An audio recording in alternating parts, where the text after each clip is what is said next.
So this is a case analysis.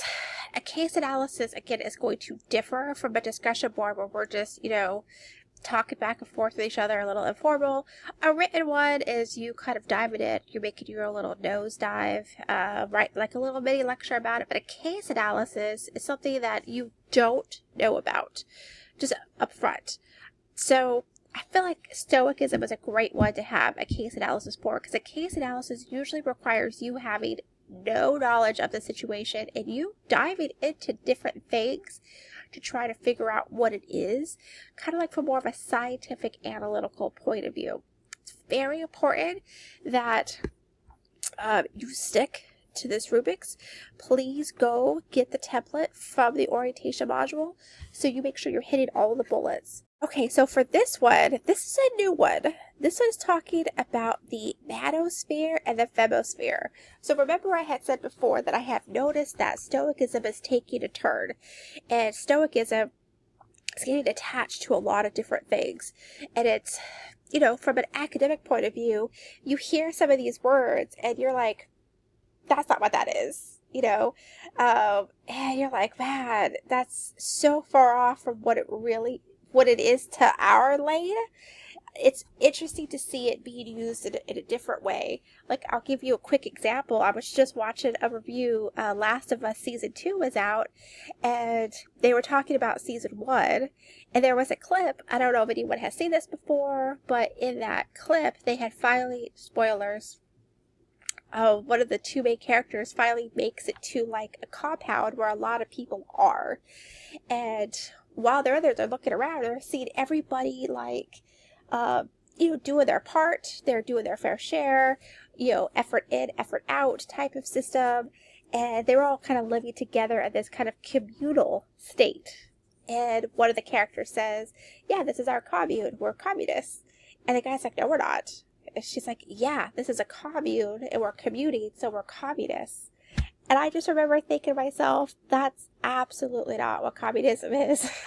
And I was like, well, I guess in the sense that she thinks it is. But that's not what communism is. That's not what Marxism, Leninism, Stalinism, communism, that's not what that is.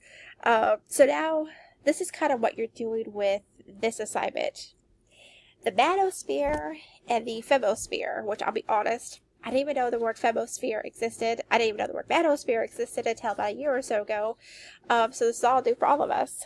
They've both kind of adopted this sort of Stoicism, and they're acting it out in a very specific way to their sphere.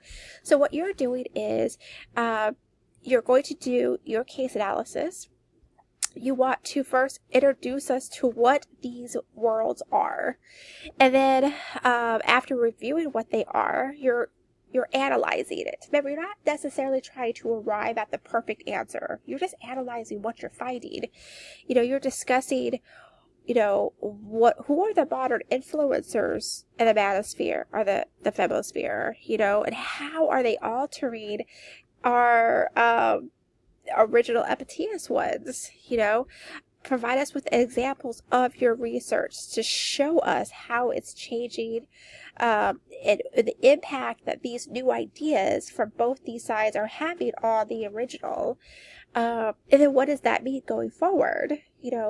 Have we forever lost poor Epictetus? Is he gone into the wind? Is that what's going to happen?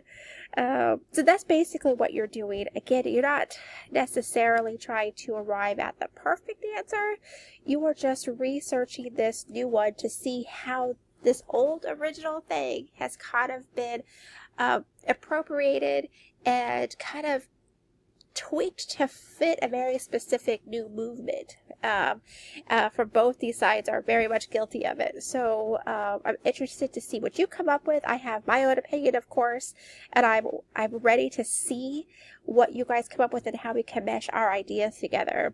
I've done a little research myself over the last couple of years, so I've been collecting my stuff along the way. I've added just a couple here for you, but I didn't want to taint the waters too much.